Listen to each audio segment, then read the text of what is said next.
और चलिए वक्त हो गया वीडियो न्यूज का। वीडियो न्यूज में आज हम आपको दिखाएंगे कहां पर शिकंजे में आया शातिर अपराधी, कहां पर चलती बस में आग लग गई और कहां पर धमाके से दहशत में है लोग। लेकिन सबसे पहले वीडियो न्यूज की शुरुआत करते हैं इस दर्दनाक हादसे की खबर के साथ।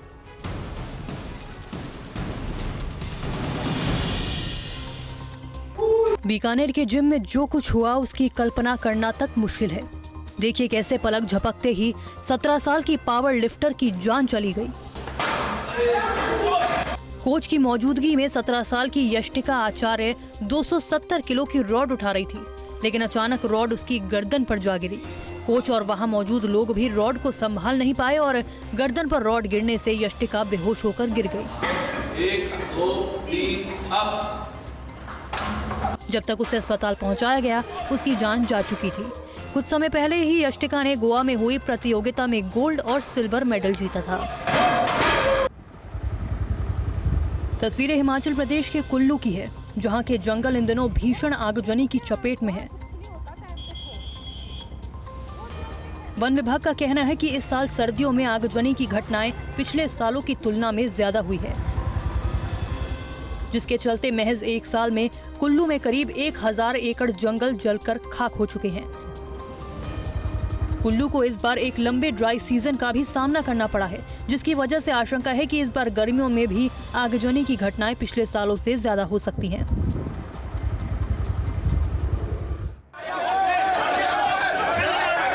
भीषण आगजनी की तस्वीरें मुंबई के कांदिवली से सामने आई, जहां दामू नगर के स्लम में भीषण आग लग गई। आग इतनी तेजी से भड़की कि थोड़ी ही देर में एक बड़ा इलाका आग की चपेट में आ गया। आसमान में दूर तक धुएं का गुबार देखने को मिला।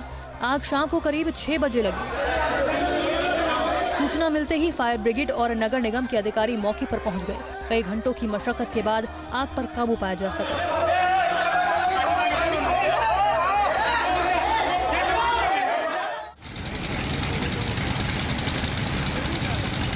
ठाणे के भिवंडी में परफ्यूम्स गोदाम में आगजनी से भारी नुकसान हुआ। आग इतनी तेजी से फैली कि देखते ही देखते 3 कंपनियों के गोदाम जलकर खाक हो गए। आग इतनी भीषण थी कि आग की लपटों को कई किलोमीटर दूर से भी देखा जा सकता था। गनीमत रही कि इस आगजनी में कोई हताहत नहीं हुआ।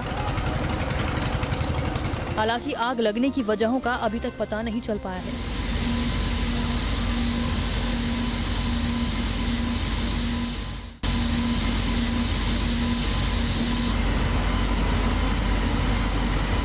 चलती बस में आग लगने की एक और घटना सामने आई। मामला महाराष्ट्र के धुले जिले का है, जहां अकोला शहादा हाईवे पर यात्रियों से भरी बस में आग लगने से अफरा तफरी मची। गनीमत रही कि समय रहते सभी यात्री जान बचाकर बाहर निकल गए। जब तक दमकल विभाग की टीमें मौके पर पहुंची, बस पूरी तरह से जल चुकी थी।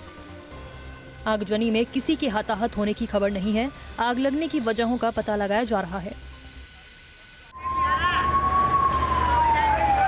हरियाणा के गुरुग्राम में देर रात कपड़े के शोरूम में आग लग गई। सदर बाजार इलाके में हुई इस आगजनी से शोरूम को भारी नुकसान हुआ। आगजनी में बिल्डिंग की 2 मंजिलें पूरी तरह से जलकर खाक हो गई।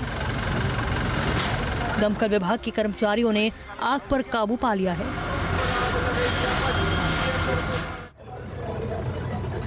सूरत के ओलपाड इंडस्ट्रियल एरिया में देर शाम आग लग गई। आग इतनी भीषण थी कि करीब 12 घंटे बाद आग पर काबू पाया जा सका। आग लगने की वजह का पता नहीं चल पाया है। आग में कई बिल्डिंगों को नुकसान पहुंचा है।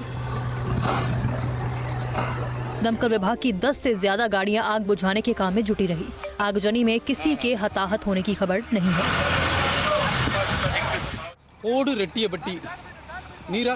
पटाखा फैक्ट्री में धमाके से तमिलनाडु के विरुधुनगर जिले में लोग सहमे हुए हैं। शिवकाशी इलाके की इस पटाखा फैक्ट्री में धमाके के बाद भीषण आग लग गई, जिसमें एक शख्स की मौत हो गई और कई लोग घायल हो गए। घायलों को तुरंत अस्पताल पहुंचाया गया, जिनमें कई की हालत गंभीर बनी हुई है।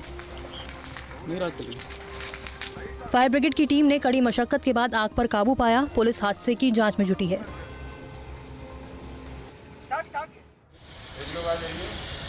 लखनऊ के उत्तरेठिया रेलवे स्टेशन के पास बदमाशों के साथ पुलिस का एनकाउंटर हुआ। मुठभेड़ में लुकमान नाम का एक बदमाश पुलिस की गिरफ्त में आ गया, जबकि उसका साथी फरार हो गया। दरअसल पीजीआई पुलिस टीम को नाइट पेट्रोलिंग के समय बदमाश लुकमान एक जगह खड़ा मिला। जब पुलिस ने उससे पूछताछ करनी शुरू की तो उसने अपने साथी के साथ बाइक से भागने की कोशिश की और पुलिस पर फायरिंग कर दी। पुलिस की जवाबी फायरिंग में लुकमान के पैर में गोली लग गई। लुकमान पर लूट, चेन स्नैचिंग के कई मामले दर्ज हैं। दिन दहाड़े लूट से वैशाली के गोरौल इलाके में लोग डरे हुए हैं। देखिए किस तरह से दो बदमाश पीएनबी बैंक में लूटपाट करते दिखाई दे रहे हैं।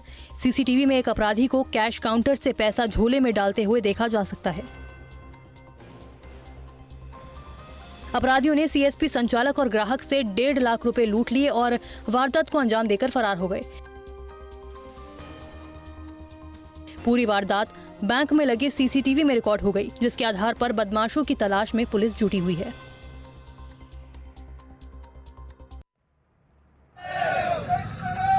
देवास से पकड़े गए इन दोनों लोगों पर जो आरोप लगे हैं वो बेहद गंभीर है। आरोप है कि इन दोनों ने बाइक से नर्मदा परिक्रमा कर रहे भक्तों पर थूका था, जिसकी वजह से इलाके के लोग भड़के हुए थे। शिकायत मिलने पर पुलिस ने इन्हें गिरफ्तार कर कोर्ट में पेश किया। इनके साथ एक नाबालिग आरोपी भी अपराध में शामिल था, जिसे भी पुलिस ने हिरासत में लिया है। फिलहाल पुलिस इलाके के हिंदू संगठनों को शांत कराने में जुटी है। राजस्थान के जालौर में दलित दूल्हे की घुड़चढ़ी पर विवाद हो गया। 4 दबंग दूल्हे की घोड़ी को लेकर ही भाग गए। बताया जा रहा है कि दबंगों ने दलित परिवार को घुड़चढ़ी नहीं करने की धमकी दी थी। विवाद बढ़ने पर पुलिस को सूचित किया गया, जिसके बाद पुलिस दबंगों की तलाश में जुटी हुई है। दबंग तो नहीं मिले, लेकिन घोड़ी वापस लाकर पुलिस की मौजूदगी में सभी रस्मों को पूरा कराया गया और शादी कराई गई।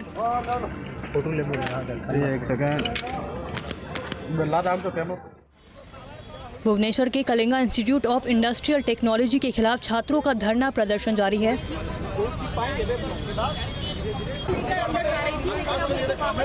छात्र हॉस्टल में नेपाली छात्रा सुसाइड केस में इंसाफ की मांग कर रहे हैं। प्रदर्शनकारी छात्रों का आरोप है कि हॉस्टल के वार्डन ने छात्रों को धमकी दी है कि अगर वो विरोध प्रदर्शन में शामिल हुए तो उन्हें हॉस्टल से निकाल दिया जाएगा, साथ ही उन्हें प्लेसमेंट भी नहीं मिलेगा।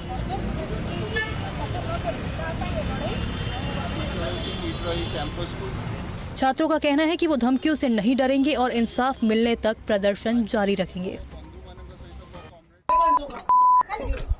हंगामे का ये वीडियो यूपी के जालौन का है, जहां ग्राम समाज की जमीन पर कब्जे को लेकर विवाद हो गया। ग्राम समाज की जमीन पर इस बुजुर्ग ने चारा मशीन लगा रखी थी, जिससे कदौरा थाना क्षेत्र के दबंग नाराज थे।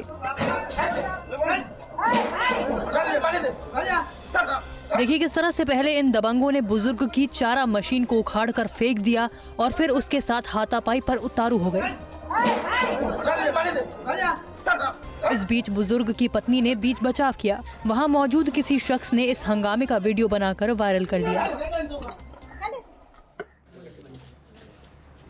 मिर्जापुर का एक लापता शख्स महाकुंभ के जरिए एक बार फिर अपने परिवार से मिल पाया। 27 सालों के लापता अमरनाथ गुप्ता एक साधु बन चुके हैं, लेकिन महाकुंभ में डुबकी के बाद उनके सपनों में मां नजर आई, जिसने उन्हें घर लौटने पर मजबूर कर दिया। वृंदावन में क्या कर रहे थे आप? वृंदावन में आश्रम में रहे। घर के 27 सालों बाद बेटे को देखकर मां की खुशी का कोई ठिकाना नहीं रहा।